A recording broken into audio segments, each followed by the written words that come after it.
നമുക്കിന്നൊരു ഇടിയപ്പം മുട്ടക്കറി ആക്കിയാലോ? ബയോ. അപ്പം ഞാനും ഇത് ചേട്ടനും കൂടിയിട്ടാണ് കേട്ടോ കിച്ചണിലെ പരിപാടീസൊക്കെ. നമ്മൾ മാത്രമേ ഉള്ളല്ലോ അവിടെ. അപ്പോൾ ഞങ്ങൾ രണ്ടുപേരും പങ്കിട്ട് അങ്ങനെ ചെയ്യുകയാണ്. ഒരു ഓഫ് ദിവസം കിട്ടിക്കഴിഞ്ഞപ്പോൾ ഒരു മൂടായപ്പോൾ അങ്ങ് ചെയ്യുന്നതാണ്. അപ്പോൾ നമ്മൾ സ്ഥാപക ജംഗമ വസ്തുക്കൾ അത് തന്നെ ആ സാധനമൊക്കെ നമ്മൾ റെഡിയാക്കി. മുട്ടയൊക്കെ ഞാൻ ഭയങ്കര കലാപരമായിട്ട് സ്പൂണൊക്കെ വെച്ചിട്ടാട്ടോ പൊളിക്കണത്. എന്നിട്ട് നമ്മളെല്ലാം നല്ല അറേഞ്ച് ചെയ്ത് ഇതുപോലെ മുട്ടക്കറി അങ്ങോട്ട് സെറ്റാക്കാണ്. ഒരു സൈഡിൽ കൂടെ മട്ടനും നമ്മൾ സെറ്റാക്കുന്നുണ്ട്. അപ്പോൾ മുട്ടയുടെ മട്ടൻ്റെ അടുത്ത് ഇതിൻ്റെ ഇടയ്ക്കടെ ചേട്ടനാണെങ്കിൽ പീച്ചുന്നു എന്തിന്? ഇടിയപ്പത്തിന്. അതിൻ്റെ കണ്ടിട്ട് കുന്തളിച്ച് ഞാനും പോയി പീച്ചായിരുന്നു. പക്ഷേ എനിക്ക് നല്ല പാടായിരുന്നു.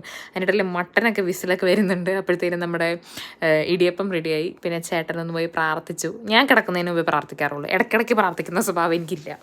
അതിനിടയിൽ ഞാൻ തേങ്ങാപ്പാലും സെറ്റാക്കി കേട്ടോ. ചേട്ടന് തേങ്ങാപ്പാൽ ഒഴിച്ച് കൊഴിക്കണത് ഭയങ്കര ആഗ്രഹം. അതിനിടയിൽ കഴുകാൻ കുറേ പാത്രം ഉള്ളതുകൊണ്ട് നമ്മൾ പേപ്പർ പ്ലേറ്റിലാക്കി കഴിപ്പൊക്കെ.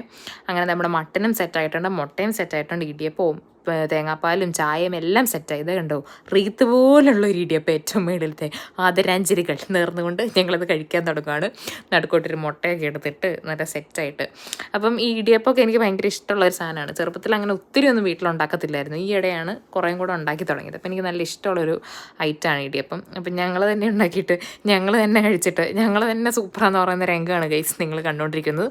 പക്ഷേ ശരിക്കും സൂപ്പറായിരുന്നു. അതൊക്കെ കഴിഞ്ഞ് ക്ലീനിങ് ഒക്കെ കഴിഞ്ഞിട്ട് ഞങ്ങൾ നല്ല അടിപൊളിയായിട്ട് കിടന്നുറങ്ങി. അപ്പം ടാറ്റാ ബൈ.